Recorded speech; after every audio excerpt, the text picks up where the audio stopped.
Good morning, good afternoon, good evening, depending on where you are in the world. Let's just do a quick sound check, just as we're waiting for everybody to get up here for speakers. Chief, Starlord, Derek, can you hear me? Yes, I can. Can you hear me? I can. That's fantastic news. Derek, Chief, sound check for you guys. All good. Good morning. How's things? Very good, and I can hear you loud and Very clear. good.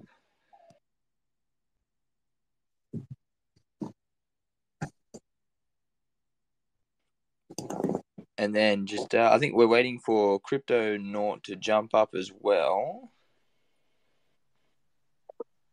And Blue Sky. Right. I think I've sent it. This is Derek. Can you hear me? Yes, can hear you. Excellent. Yeah, excellent. Cheers.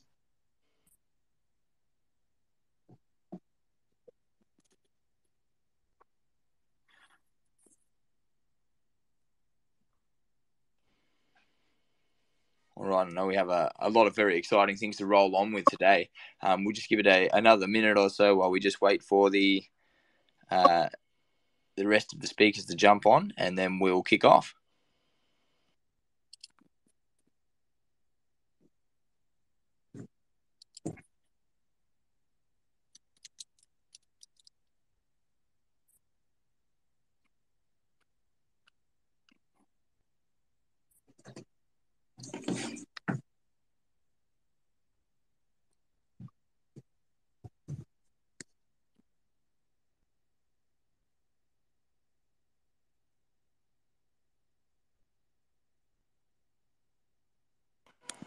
How are things over the other side of Australia, Chief?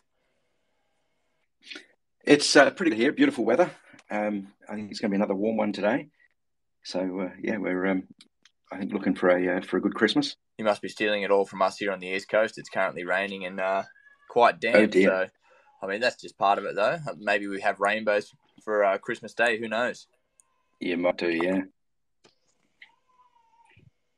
Awesome. I see we've got Crypto Naught up as well now. And I see Sparks here. So it's all coming together. Excellent.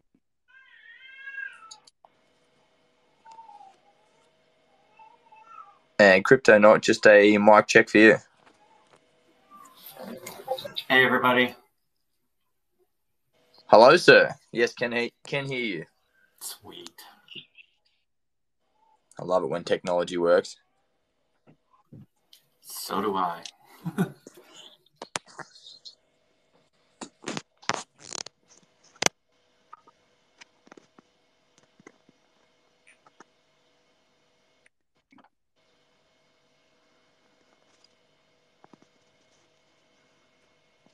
It's awesome. I see we've got a few of our very loyal community members joining us again. Give us some love in the comments if you're joining us as well. Always helps with the algorithm. It's always part of the fun. All right. So I think we've got mostly everyone here. Obviously, Spark will jump up in a sec. Blue Sky, I've sent you an invite as well to speak if you can see that in your settings there. But yeah, I'll pass over to you guys and we can kick off.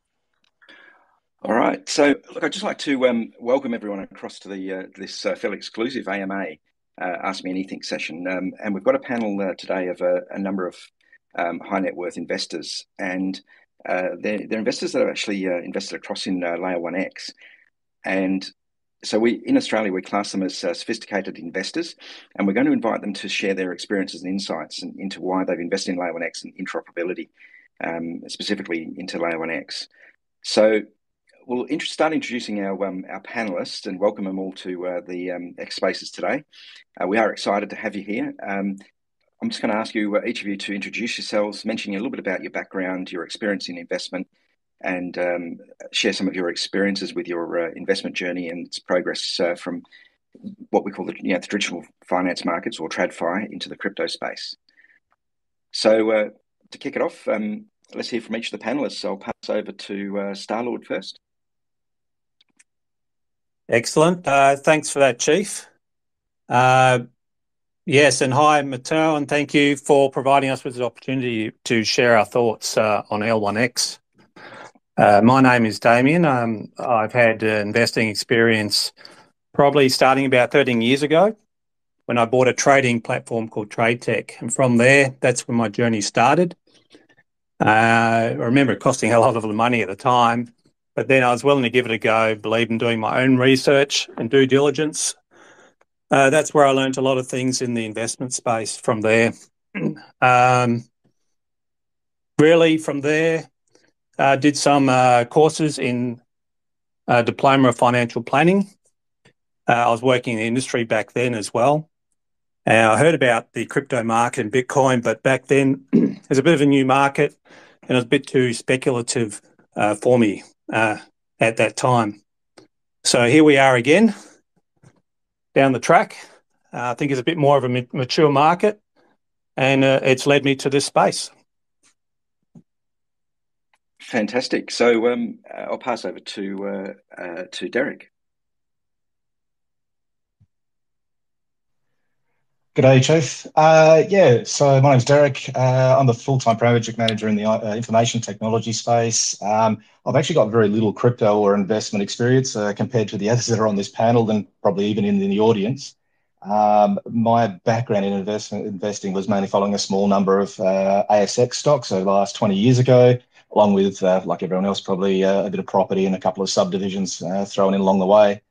To be honest, I've had crypto briefly explained to me several times over the years, but just didn't get to grips with the concept.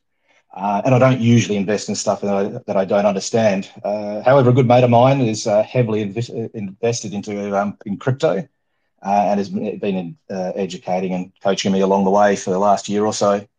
In parallel, like just about everyone else, I believe in following, the old do your own research mantra, and I've been reading and researching, but that just keeps reminding me of how much I don't really know still.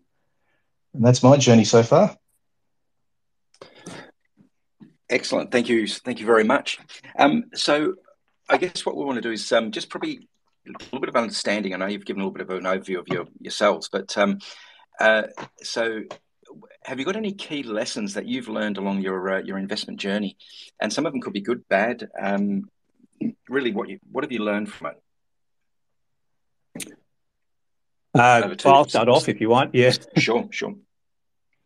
Over the time, I've learned to be patient with my investment decisions, to not rush in.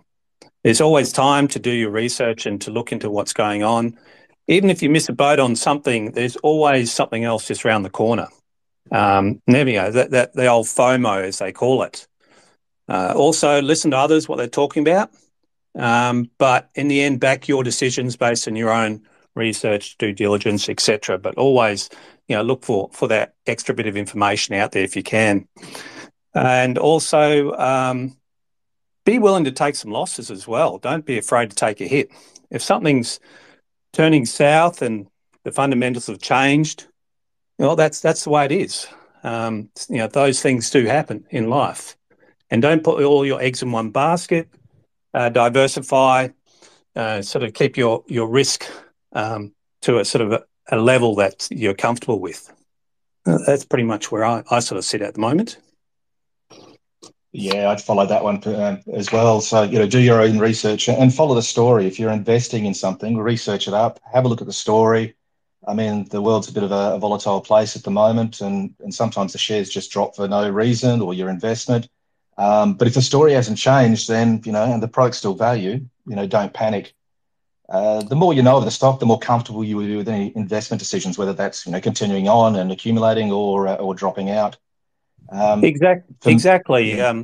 You'll see the herd rushing off and selling off, but if you know the story well, you sit tight and even then take some more on and be comfortable with that decision, knowing that things will turn.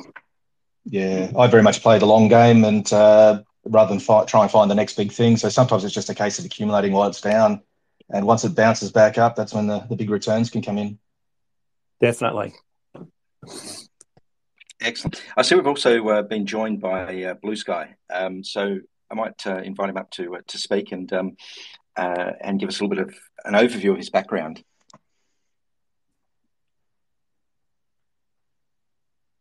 He's just on mute at the moment. So okay, can you hear me now? Here we go. We've got you. Okay, good. Yeah, hi guys. Okay, I've been involved with Layer 1 from quite early days. We have an investment group, and we invest in also mainly startup things, various mining through to blockchain to everything. We were introduced to Kevin and this idea, and we've been funding it from the early days. And the more I'm involved with it, the better it gets. It's going to take a while to develop, but what this protocol can do and the potential for it is just outrageous. So, I mean, I'm very big in Solana at the moment, and I'm watching Solana basically going to flip Ethereum because the technology is better. My call is that with the interoperability and the speed that Kevin's going to bring and his team's going to bring, this could well flip Solana.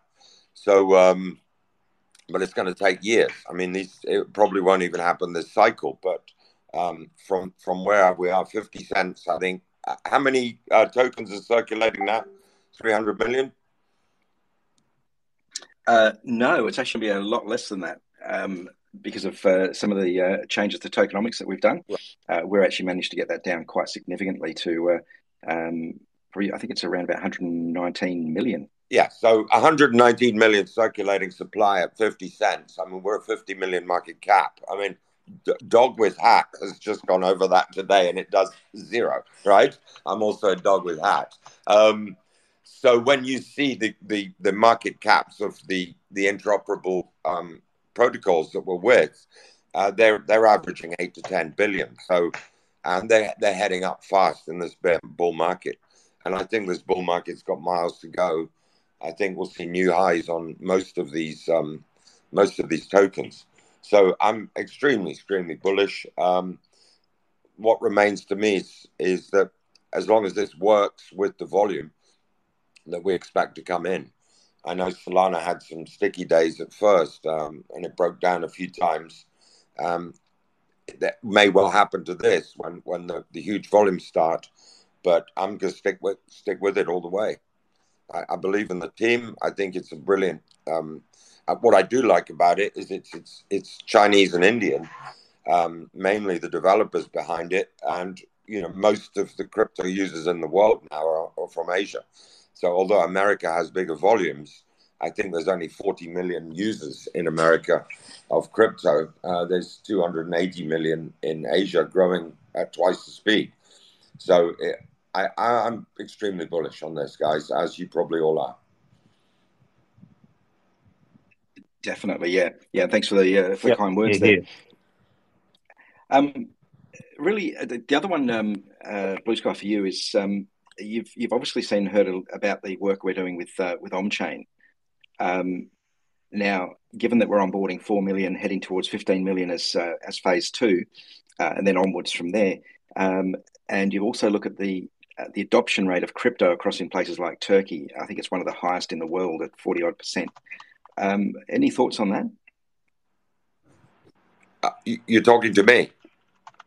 Yes. Well, I say this is an Asian protocol, but essentially Asian based, Asian created, and I think there's a lot of people will like that, and Turks included. I mean, they're Europe and Asia, and look, the one thing that's been needed, we all know, bridges suck, right? And huge losses go in bridges. It's difficult using them. I mean, Ethereum's so bloody clunky. In 5 years, I think it'll evaporate into nothing, despite all the big talk and all the developers. Developers can move in a few months. I mean, Solana's already stealing. I do suspect Solana to go and flip Ethereum in amount of developers usage because it's just easier. And it's getting faster and faster. And I would like to think that L1X is going to come and flip them as well. And, who knows? Someone else will be coming up in our rear mirror too. So I think I'm just extremely bullish. We've just got to get the traction to get the word of what this thing can do out there. Totally agree with you. Yeah, and I think probably one of the key items that we bring to the party is that we're actually not trying to compete across with the likes of Solana and Ethereum. We're uniting them together. So we're really enabling those the users on those chains to actually interoperate and just swap state. I can't agree more with you. The way I put it very simply when I explained it to some of the investors is, imagine each blockchain is a little train, a railway set. And, the trains go round and they carry various things on the rail, but you can't go from one train set to the next. And that is the main problem with crypto these days. I mean, if I go and watch cricket here, I live in Phuket Island here. If I'm watching cricket from the West Indies, I go to the pub and I watch the cricket. I don't look at who supplied it, who filmed it, how did it get from, supplied over to Asia, who's buying it for Asia I don't have to follow that. I just press cricket and it's on. And then that's exactly what L1X can do. And suddenly this will just open up the whole crypto world. It's absolutely required what this protocol can do. And so far, as far as I can see, no one else can do it. And that's where I agree too, Colin. It's that one-stop shop. That's the thing that I saw. All the other little things. The low fees, interoperability that we're talking about, but it's also a one-stop shop. It's all the extras that it's providing the community just for experience and new users. Yeah, and also for financials. I mean, you can access all the money in the crypto world, and as we know, as we hope, the ETFs are coming, and suddenly you're going to get huge silos of institutional money pouring into the crypto world. We all know it's the way of the future, despite whatever these old politicians in the Senate do or try and do. And so if you've got one app that can access, for developers, can access all the money, and effectively 80% of the carried money on the system in the 8 or 9, why would you go somewhere else, and silo yourself into one of these little railway lines when you can access them all?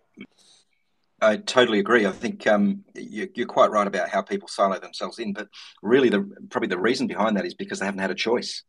They make those decisions and they go really with one chain, and over time they start realizing that it's good, but I still need to be able to do X, whatever it might be, to go to another chain because there's another project on there, or there's a capability that I'm looking for. You also mentioned before and gave the analogy around the railroads. And we take it back a few generations, and we had the thing called narrow gauge and standard gauge railway. And really, that's what we're looking at with blockchain. Yes, they're all railroads, they're all systems that work, but they're not interoperable. You've got to change your wheels and things to be able to operate on a different railroad. The same concept with other cryptos today, and we've really solved that with Layer 1X.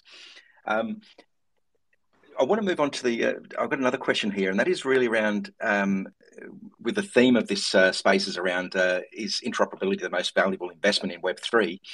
So, Starlord, what made you really diversify your portfolio to include crypto and interoperability, and how do you see that as a valuable investment? I know we've covered some of those little things there now already, but what's your thoughts? Well, as I said in the previous days when I came across it, it just was too immature and too risky. But the market to me has matured. There's a lot more, users behind it now, and also there's been a lot of news, regulation, talk. A lot of these things have sort of got it, into gear, and places like like L1X are really sort of leading that charge to providing this next tier of centralized, decentralized exchanges that this market is needing. So when I saw all that, I thought, this is probably a time to jump in and start being a part of it, start learning. I see this as something that is going to be in the future. It will always be there. And so it was just that journey that I wanted to start. Yep. And across to Derek. Yeah, it's just, I think, this is the next logical step from what I've seen. I mean, having blockchains in the silos, as we've mentioned, just won't make it go mainstream, which is what the world really needs and what we want to see. I mean, having worked in the IT industry so long, you see silos all the time. And once the connectivity between the systems is established, the uptake is usually very, very quick. You know, the floodgates kind of open. As an investment strategy, you really want to be in there and ready to go when the floodgates do open. Yep. And Blue Sky, your thoughts on why you've diversified across into crypto and in particular into interoperability? Oh well, I've been in crypto for quite a few years. Yep. But and to be honest, I'm not very tech savvy, as you know. But I do get I get concepts, and as the years go by, I mean, I'm getting into. I never thought I would, but I am getting into the meme coins at the moment because they're just so bananas. But the reason I'm in this one, yeah, is pretty simple. I just see it as it embodies everything that the crypto world needs. 95% of all tokens out there are absolutely useless. You know, they've got no real need. And rather like I'm old enough to have played in the .com bubble. And, you know, you had pets.com and all the like. They all blew up. They were all fantastic. And you suddenly end up with just a few. But those few, you know, are Apple. They are, Airbnb. They are, you know, they defined the travel industry. They defined, just as crypto is going to redefine the legal and the banking industry. And what has made it really clunky so far is no one has been able to do what we hope L1X can do on scale, which is just combine it all in a one-stop shop, cheap fees, fast, and it's going to take time. I mean, to me, the forerunner of L1X right now, I'm quite big into Chainlink as well. Chainlink now is what I think about 10 years old, 8 years old. But it's just now beginning to pick up the big contracts with the SEC and various, you know, it's really taking on some huge volume contracts, and it will be earning money. I mean, it'll be earning huge money, and it's on a ridiculously low PE. And I think it can be overtaken by L1X because L1X has got everything else that Chainlink, it's not interoperable. Exactly. No, I think it is fast. So I just think L1X has got everything. So while I've been playing in a lot of things, I've never seen anything like the potential for L1X. To me, the main issue we've got to work on now is get the word out there, let the market know, but that just takes time. Well, it does, yeah, and that's why we're doing talks like this and talking to individuals who see the vision. And look, I think obviously a similar age because I do remember the .com bubble as well, working in London, and it was it was pretty full on then. And I think we're about to see another huge one coming over the next year or so, which is fantastic. So now, I just want you guys to actually share your thoughts on the current landscape. And I know, Blue Sky, you've already done it a little bit, but so talking about the potential of the interoperability in your decision-making process in how you chose to go with Layer 1X and invest with us. Starlord first. Yeah, well, I suppose for me, the decision-making process took some time. You know, I was researching, listening to people, asking questions. So that was a decision-making process. And really, in the end, once I could see the big picture, which basically Colin's just been talking about, I thought, no, this is it. You know, this is my entry here. Stuff Bitcoin, all those other ones I didn't know too much about. This is the long-term investor that I've been looking for. So, you know, I've learned a lot of things in over time. I mean, just recently I was listening to maybe some users out there might know CTO Larson, and one of the things they were talking about, you know, and they were quite excited about, was the future of blockchains. You know, looking at what could support 1 billion users, and straight away I go, this could, L1X could. You know, things they were looking at, which no one's doing yet, is fully on-chain games, which I said, well, L1X can do, surely. The low fees, the no spreads, something I haven't heard about, scalping trading. All these things I see L1X as having the potential to do. So, you know, full DApp capabilities, all these words I'm learning. So I'll go along this journey. So, And obviously we're talking about the advantage of the interoperability, scalability and reliability of all this, and these are all good things. So I'm excited to be here. Excellent. And Derek? Yeah, I mean, originally I was very skeptical because having very little crypto or blockchain experience at all, but working with that friend of mine that's starting to explain it, doing my own research, it then just started to make sense. And without having to know the technology, I can step back and look at, where are the use cases, and the sooner we can make the different blockchains interact with each other, to leverage off their strengths and minimize their weaknesses, the better. And especially if there's no bridges to contend with. The fact that layer one has already got a working model in place was also a big point for me. It wasn't vaporware. We could actually see it and have a look, and it could prove itself. So, it puts it out in front, and first to market is often where you want to be. Not in all cases, but in particular technology fields, being first to market is where the big return is. And so risk benefits, it just made sense. Excellent. And Blue Sky, over to you. But I also just want to add another one in there for you as well. And you started talking before about hit on the topic of real world assets. You're involved in a number of other real world asset type projects. Do you see there's any potential in there for those with blockchain? Well, I mean, we mainly go for mining. Because that's where you get huge appreciations along with crypto, or some sort of breakthrough pharmaceutical, and there particularly in medicine, I see massive use for AI and blockchain together, as you know, you're talking to Singapore government. So we're doing a diamond mine right now. I mean, maybe there's a way to monitor diamonds on the blockchain as well. So there's a bunch of real world uses as well. But in my view, it has to establish itself in the crypto world and get some massive volume going through, and the system works.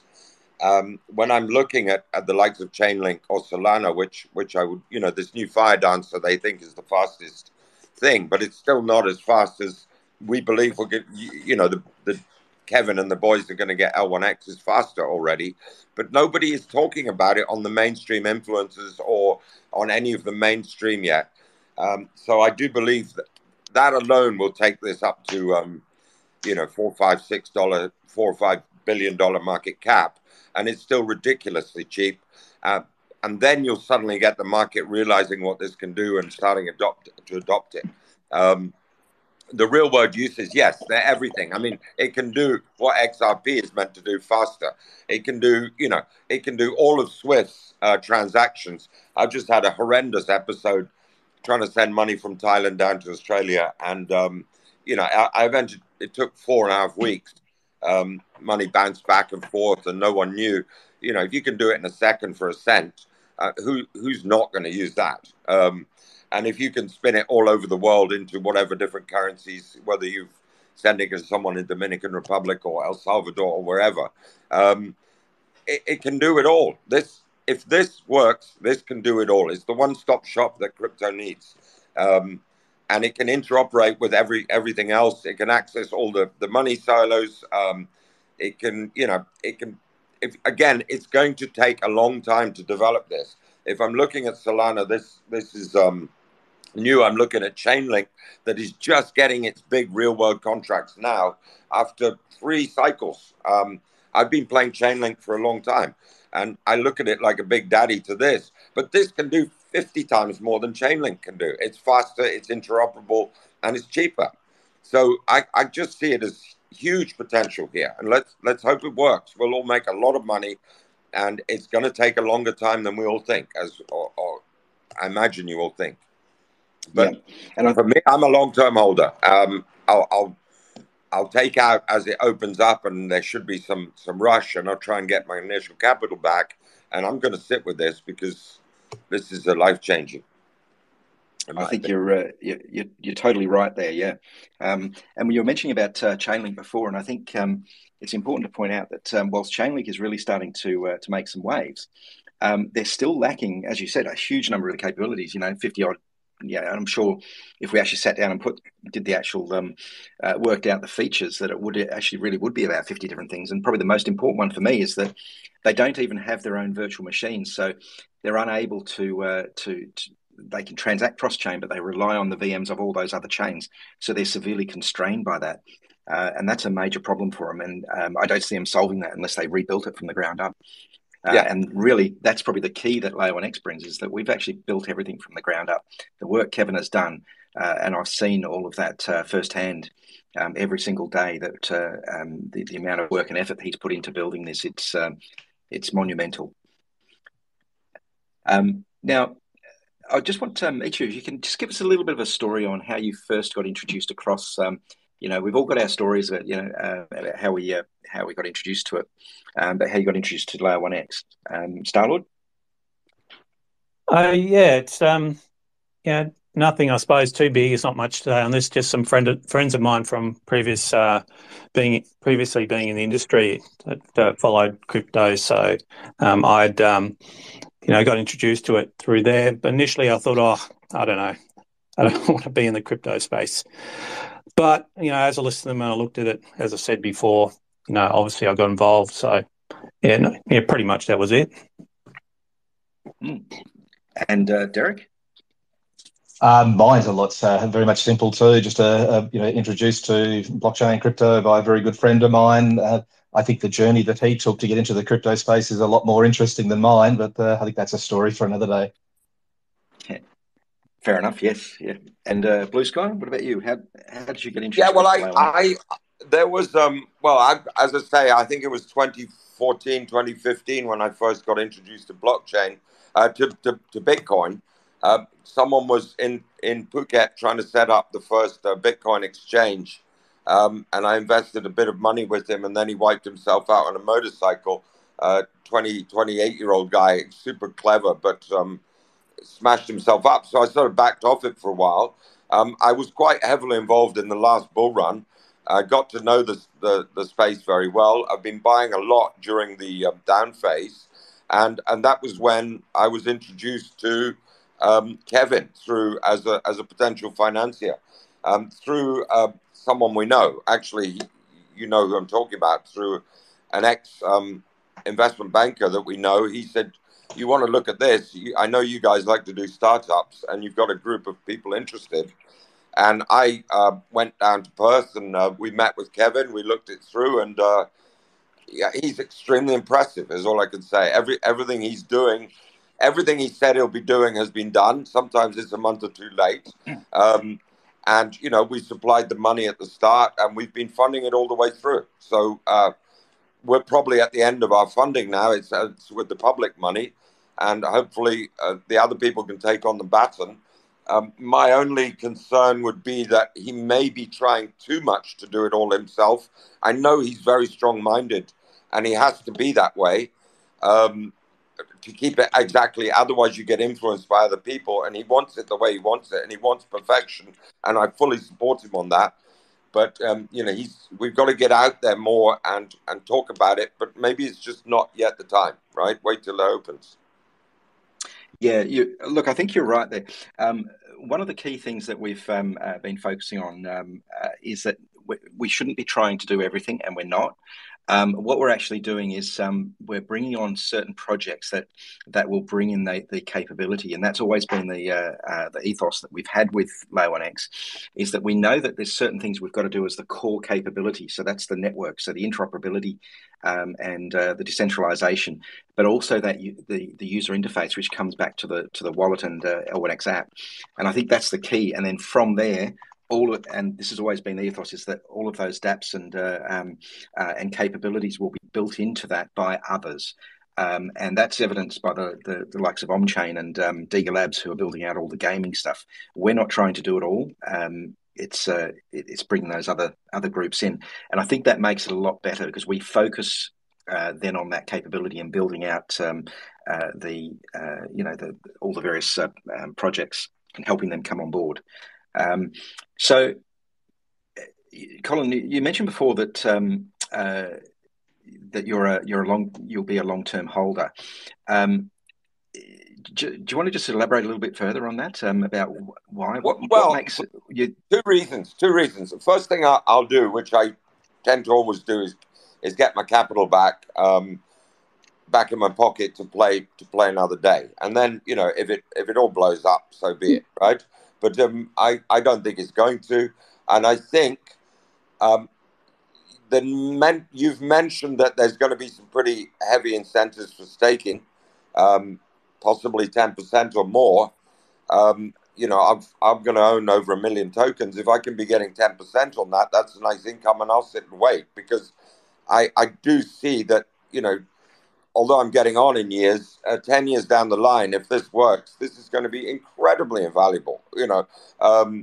So what else am I going to do with the money? You know, take it out and do something else? This is one of the best things I've seen.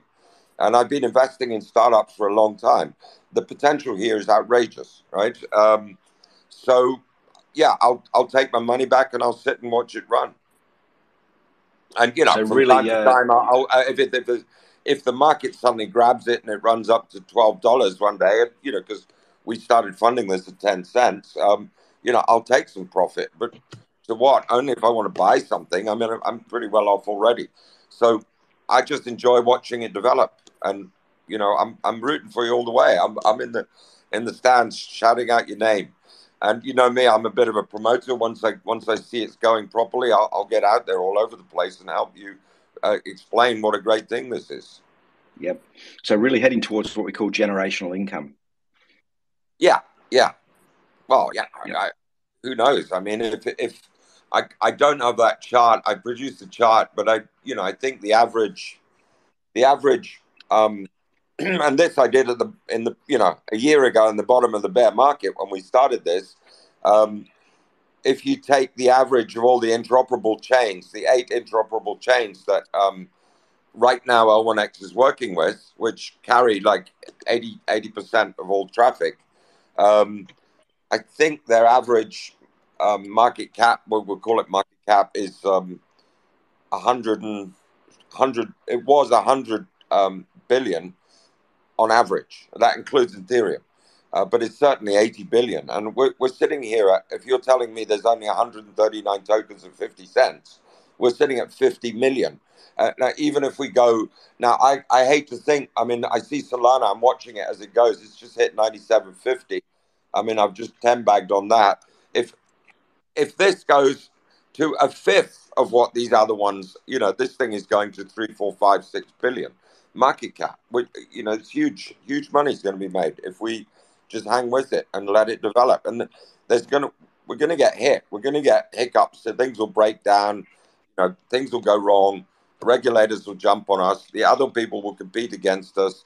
There'll be people bad mouthing it. But step by step, value shows up. The cream rises to the top.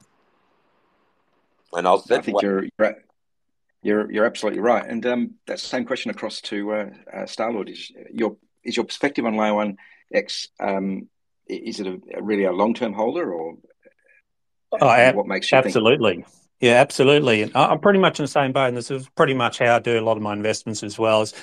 Is look for some sort of a time obviously to get my capital back, but the rest of that's long term. And in fact, I've invested more even on these L1X NFTs because it's that income. Said if this thing can do what it's going to do, it's that income, that extra diversification in my portfolio. It's providing that income for me, which is what I'm after. So obviously I'll be following this for quite a while because that will provide me with that income if it does what it does. Excellent. And Derek, your thoughts? I'm kind of looking at what Layer 1 can do, I suppose, for the world, and with the thought that the investment side of things will come along if it's a success. I mean, off the top of my head, the 3 things that stick out for me is the ability for industries, banking, real estate, music, and those ones to get rid of the middleman or really middlemen to make things that are going to be more efficient and hopefully cheaper. Currently, I'm working in the IT sector, and security is a very big focus these days. So the additional security on our personal data and the ability to choose what we share resonates, kind of very much with me. We seem to give away a lot of our own personal data to the big companies out there, and it gets stored for ages and then gets hacked. The last one is my wife and I love to do a lot of traveling, so the use of the crypto as like a universal currency, heading to like Vietnam or places like that and being able to pay rather than having to exchange, get into core exchange rate through the banks or trips to dodgy money exchanges on the streets, all kind of goes away. You'd hope it's all a lot more efficient and better for me. So like I originally said, the end game I'm hoping is what brings the investment stuff along and makes it all very profitable because it's actually getting real world use.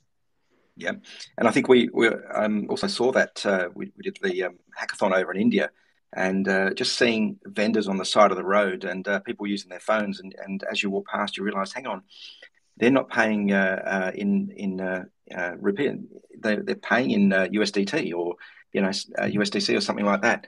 That was actually quite interesting to see that people class countries like India generally as let's say a third world, but they're really not. They're actually adopting technology much faster than the West. So what does that make them? I think it makes them the smart one. Yeah. Definitely. Well, they don't have the legacy of all the old copper wire. That's true all over Africa. I'm from Africa originally, and everyone's just skipped that. Phone lines and landlines, and they're all absolutely capable on their phones.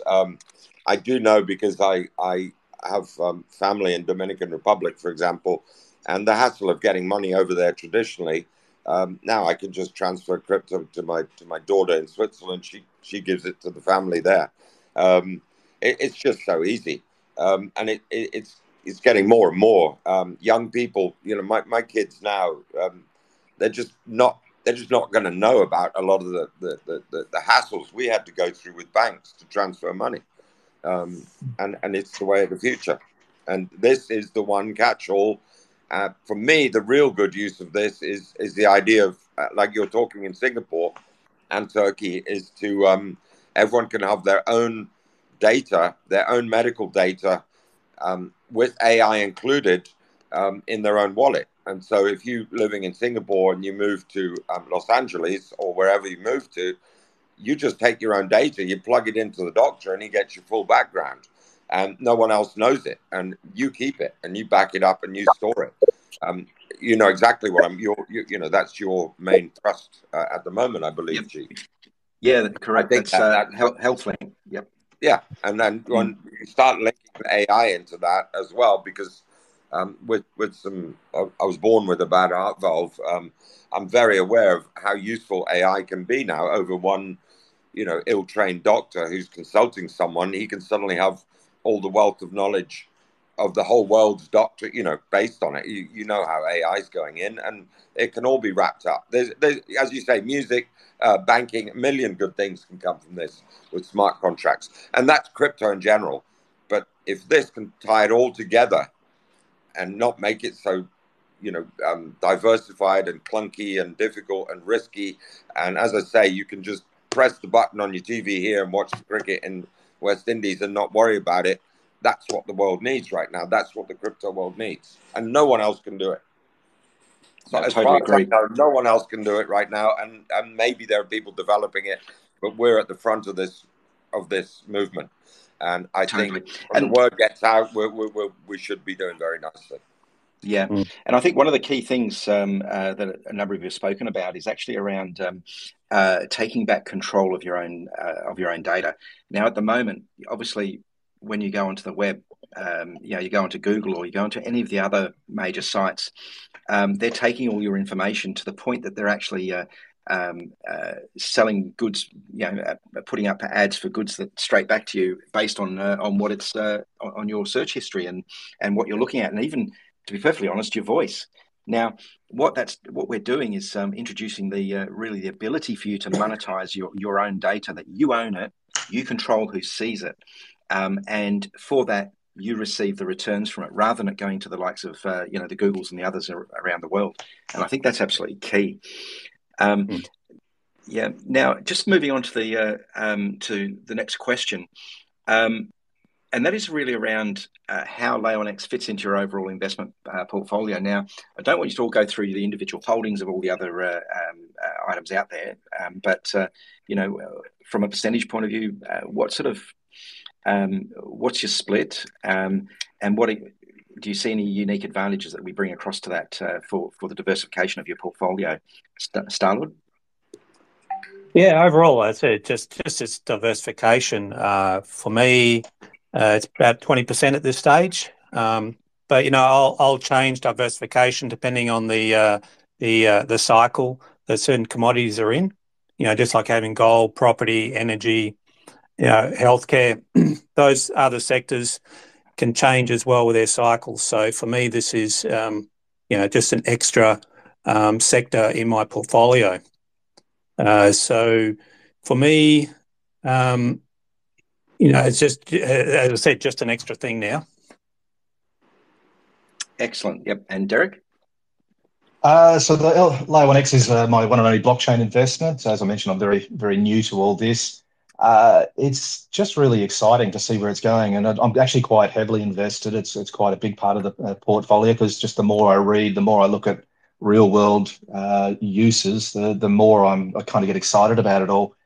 It really is the financial future, and having worked in technology my whole life, I'm interested in just how far layer one can take this interoperability and make the industries change to be better and faster and more secure for Joe Public. We've talked about removing bridges, so they're less likely to get hacked. I mean, that to me is going to be a boon for anyone out there. Even to those that are just new to crypto like me as well.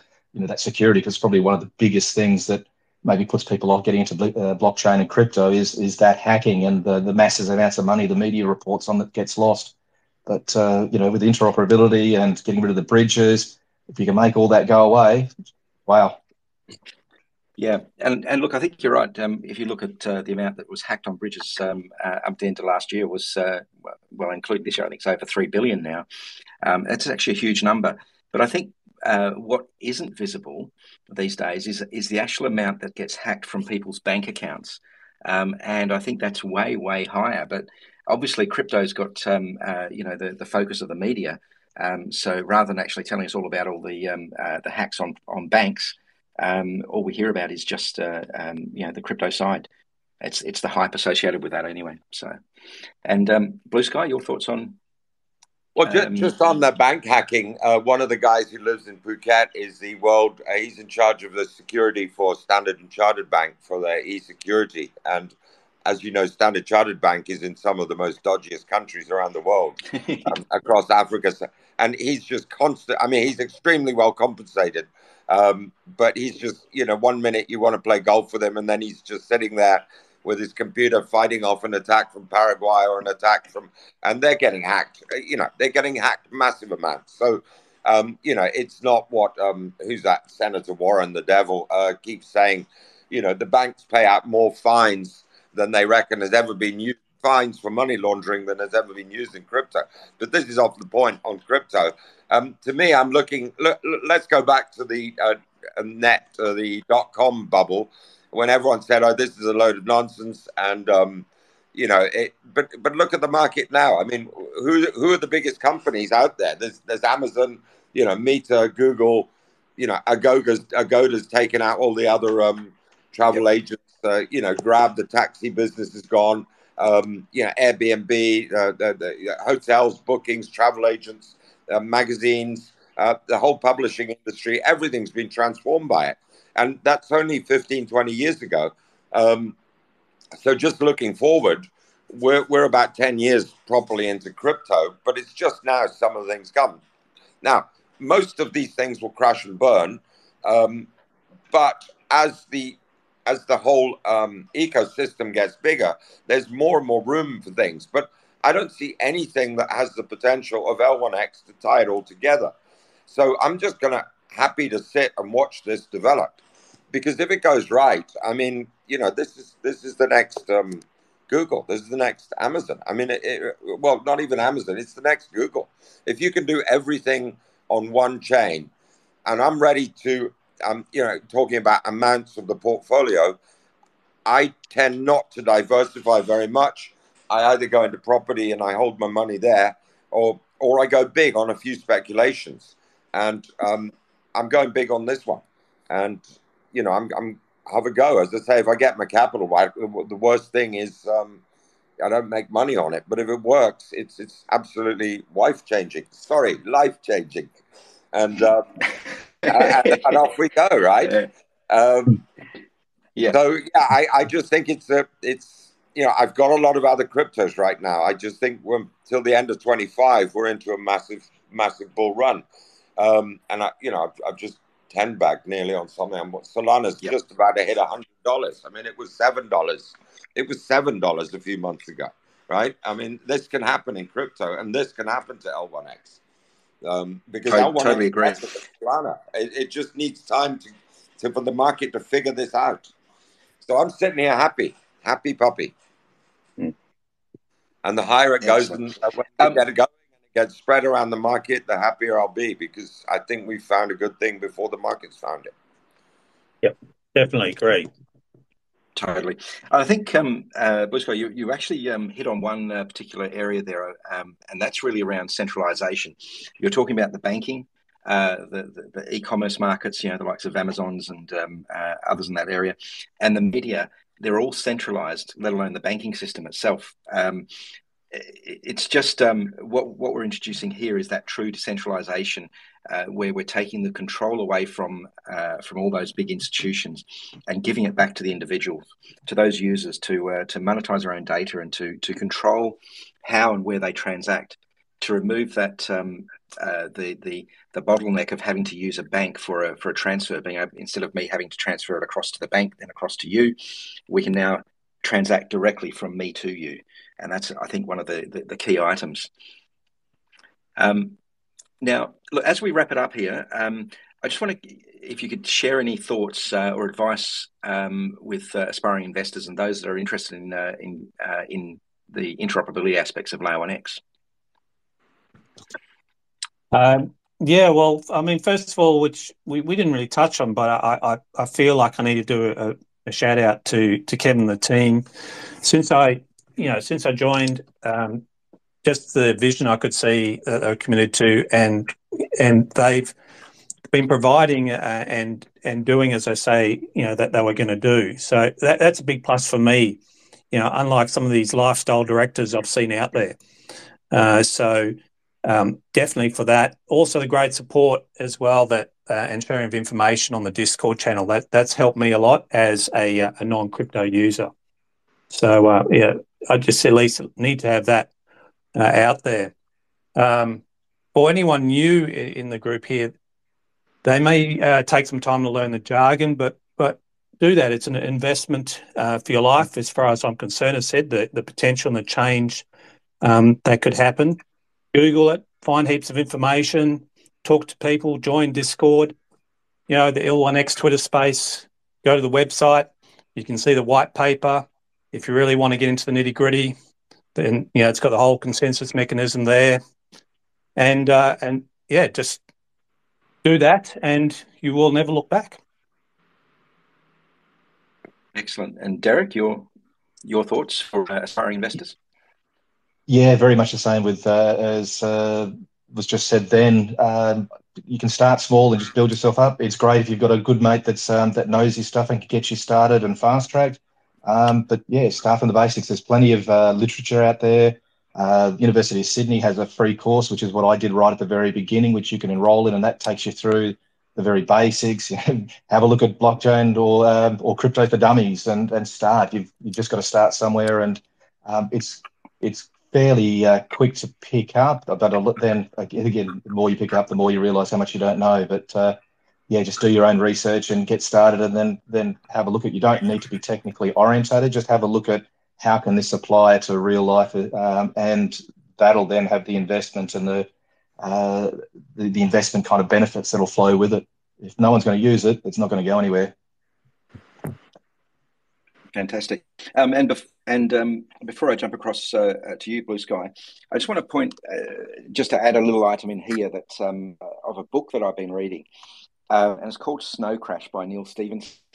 And I do urge you to go out there and just have a bit of a read of that.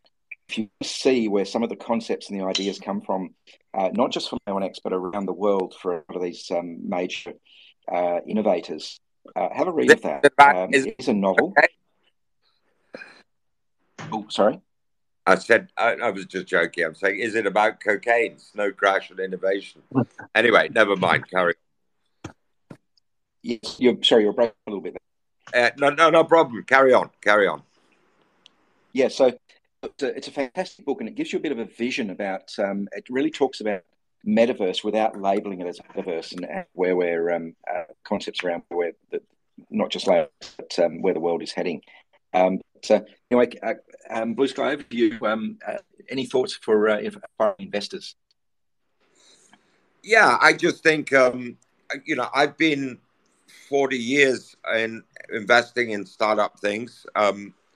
You don't need many to work, and you get a great income from it, and you can live free around the world.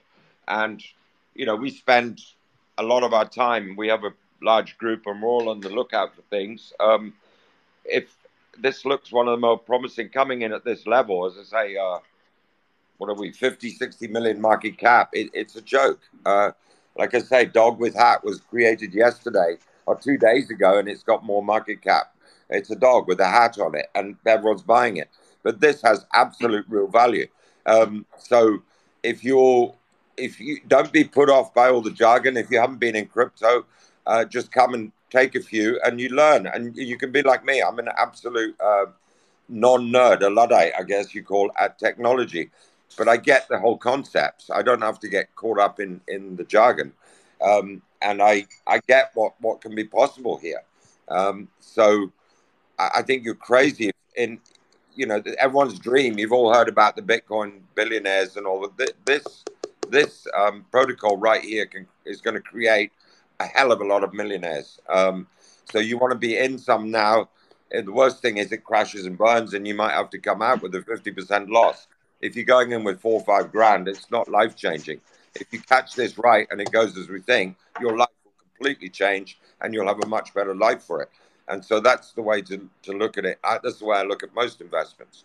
And the upside has to extremely far outweigh the downside. And in this case, it's absolutely true. And just get on it and learn it as you go. And the more you learn, the more confidence you have. So as you were saying in the beginning, if it does crash down, it's suddenly gone on sale. The tin of tuna, markets work at the opposite of normal markets. So say if you go to the supermarket and you like the tuna or you like the soup and it's normally $2, if it's $1 on offer, you go and buy a whole load of them. In the stock market or the crypto market, if something's down at $1, you run away from it, right? It's up at $2, you want it. At $4, you go and buy more. So buy it now while it's cheap. And if you understand the product, like you understand the soup in the tin or the tin of tuna, you know when it's good value and when it's not. And right now I see tremendous value here, the potential for tremendous value. And I know the developing team. I know the people involved. I know everyone's committed, and I think it's going to go far. I hope so.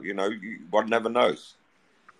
But yeah. I'm extremely bullish, and I'm sitting holding, and I would advise anyone else to do so right now. That you do not get opportunities like this often in life.